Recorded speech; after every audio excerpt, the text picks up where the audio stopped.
Hi there, in this video I'm going to show you how you can use a resistance circle to retrain abdominal muscles.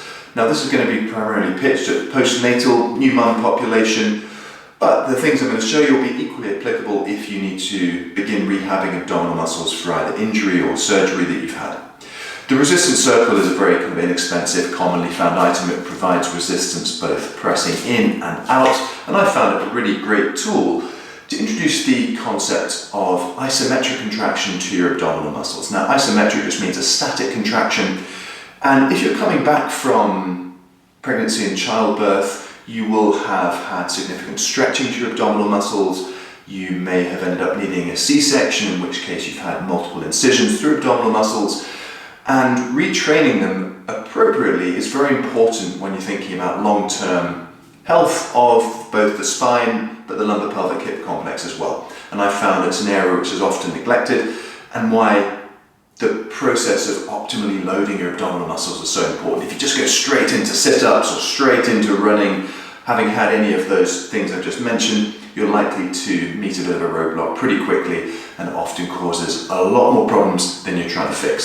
So let's talk through how we can use the resistance circle to begin this process and go through some of the exercises I'd recommend, although there are multiple avenues you can explore with this. Now we're going to do this, I've got a ball here, but you can equally use a chair or a couch to put your feet up on. It's just going to put you into a position which makes this a lot more comfortable. So to start with, roll onto your back and bring up one leg at a time onto whatever you've got to put your feet on.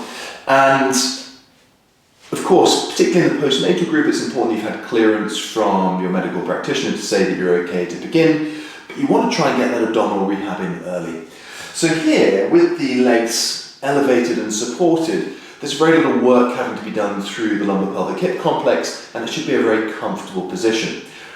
We want to try and restore or incentivize strength around a neutral lumbar-pelvic position. That means you're going to have that fingertip gap underneath the base of your spine. And I go through all these points in the video on the rest position, the link's in the description below. Once you're into this position, we take the circle and we're just going to bring the legs to a comfortable position and place one of the pads of the circles either just between the thighs or directly over the top, whichever feels more comfortable. This will allow you to place your hands one over the top of another on that other cushioned aspect of the circle. Now, without losing control of your neutral position, you're just going to feel what happens as you take a little breath in and then breathe out to press into that circle. Now, as soon as you do that, you're going to feel a tensing of your abdominal muscles. And as is always the case with things which offer resistance, the firmer you push, the more effort is going to have to be deployed to generate that force. Now, when you're starting off, you just want to make sure that that movement is not in any way uncomfortable. And what I'd recommend at the very first foray into this is to do it with your natural breathing pattern. So take a breath in to prepare, breathe out to gently press into the circle, and then breathe in to control back. So by doing this, you're just getting a feel for the forces which are at play, and you're introducing a contractile force to your stomach. Now, when I said earlier this is an isometric contraction, the length of the abdominal muscles is not really changing. You're just increasing that tension through them. And it's a very nice way to reintroduce work to a muscle group by doing an isometric contraction. Now, when you do this, you don't want any popping up. If you've got any sort of diastasis which has been identified, you don't want a big separation happening. There doesn't want to be any yellow flags cropping up when you do this. So when you're using resistance in the form of a circle or even a band, you don't want the thing that's providing the resistance to bounce you around. So something I'll see a lot of here is you'll press in and then it will ping you back, or you'll go in and press too hard and there'll be a shake or a bounce. You don't want any of that happening. It's a very nice smooth contraction as you breathe out and then relax as you breathe in. Now, if you're schooled in the arts of pelvic floor and deep abdominal muscle activation, then that's actually quite a good thing to throw into the mix. As you breathe out, your diaphragm is moving up into your chest cavity, and that's going to increase the tension through your abdominal canister. So it's quite a nice little convergent thought to activate pelvic floor and deep abdominal, deep core muscles as you're doing this gentle pressure. So I'd start off just practicing that for 30-60 seconds, something in that order, and then you can begin to go through the multiple variables here. You can go in and sustain that pressure for any number of seconds, starting off maybe just 5, and working your way up to whatever you like, 30-60 seconds, providing there's no reason not to. As you're doing a sustained contraction, there comes the added difficulty that you're going to have to breathe at the same time. So no breath holding here. You're pressing in, keeping that gentle activation going and seeing if you can do it while relaxing your breathing. So with the legs up in this position, it does lend itself to a posterior pelvic floor contraction, so pulling the sit bones together, closing up round behind. And if you've got the mental bandwidth to zip up between the legs as well and just have that gentle pelvic floor activation while you're sustaining the pressure, that's a pretty good level of basic muscle activation. Other variations in this plane, once you've become accustomed to holding a static contraction, you can progress by moving into resistance, and then from here you can do little pulsing actions. Now this is going to be taking you into a lot more muscular effort, particularly if you're early on in this rehab process. So with all these levels and all these suggestions, it's got to be very much tolerated by your stomach and no signs of any problems, and you can then push on as much as you need to. Now this first kind of series is very much in a kind of singular plane. The abdominal muscles, as we all know, go across a whole broad cross-section of the body, so we want to try and tap into that as well. And this is where the versatility of the angles comes in. First up, take the circle onto one leg and have your hands across over that hip.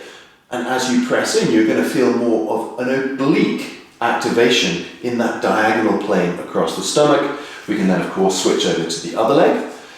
Play around with the angles. We can go to one leg, circle across so that you're now pushing from the opposite side towards that other leg, and you're going to feel those inner thigh and internal oblique axes kicking in.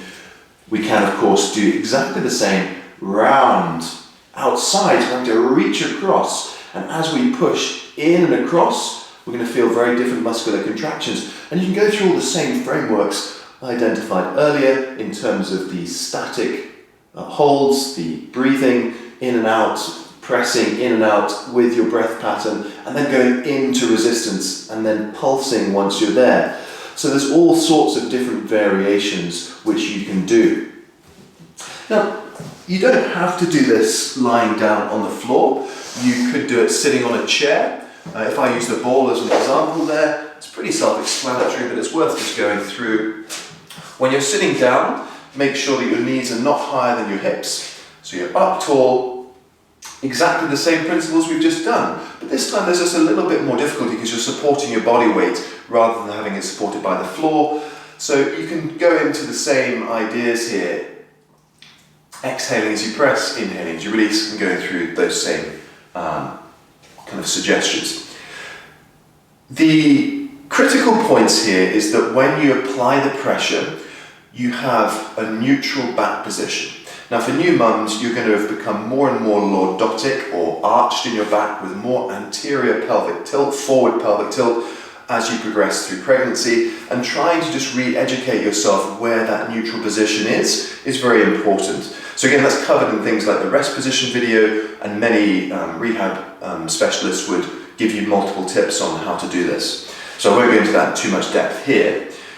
I think the only other point to make from a kind of technical perspective with the circle is a lot of people will kind of bend their elbows in and almost try and pull that circle in towards them. What you're trying to do is to keep the arms almost as straight as you can, and you're trying to almost push down and through your body so that when you apply the pressure, There's no bicep involvement, no elbow flexion, and you don't lose any of the potency of what you're trying here, which is pressing and then feeling that gentle contraction. So this is just the very basic introductory ideas I would suggest with a resistance circle, but you really want to make sure that you increase that baseline capacity and endurance of your abdominal muscles and stimulate that reparative healing effect before you go on and jump in at the deep end and try and do these very difficult exercises like sit-ups or big crunching movements, and particularly running.